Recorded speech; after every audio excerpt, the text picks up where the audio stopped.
দীর্ঘ 2 বছর বন্ধ থাকার পর আবারও খুলতে যাচ্ছে মালয়েশিয়ার শ্রম বাজার বাংলাদেশি কর্মীদের জন্য।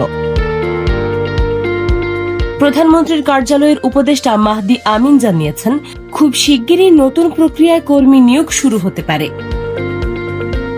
সম্প্রতি মালয়েশিয়া সফরে গিয়ে বাংলাদেশ প্রতিনিধি দল দেশটির প্রধানমন্ত্রী আনোয়ার ইব্রাহিমের সঙ্গে বৈঠক করে। এ সময় শ্রমবাজার পুনরায় চালুর বিষয়ে ইতিবাচক আশ্বাস পাওয়া গেছে।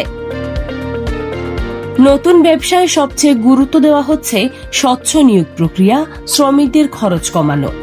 এছাড়াও মালয়েশিয়া চালু করতে যাচ্ছে একটি এআই ভিত্তিক রিক্রুটমেন্ট প্ল্যাটফর্ম, যার মাধ্যমে বিশ্বের বিভিন্ন দেশ থেকে কর্মী নেওয়া হবে।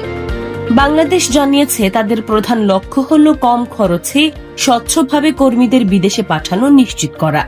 এই সফরের পর 2 দেশের মধ্যে একটি যৌথ বিবৃতিও প্রকাশ করা হয়েছে, যেখানে পারস্পরিক সহযোগিতা ও স্বচ্ছতার বিষয়টি গুরুত্ব পেয়েছে। বিশেষজ্ঞরা বলছেন, এই সিদ্ধান্ত বাস্তবায়ন হলে বাংলাদেশের শ্রম বাজারে নতুন গতি আসতে পারে। আরও আপডেট জানতে আমাদের সঙ্গেই থাকুন।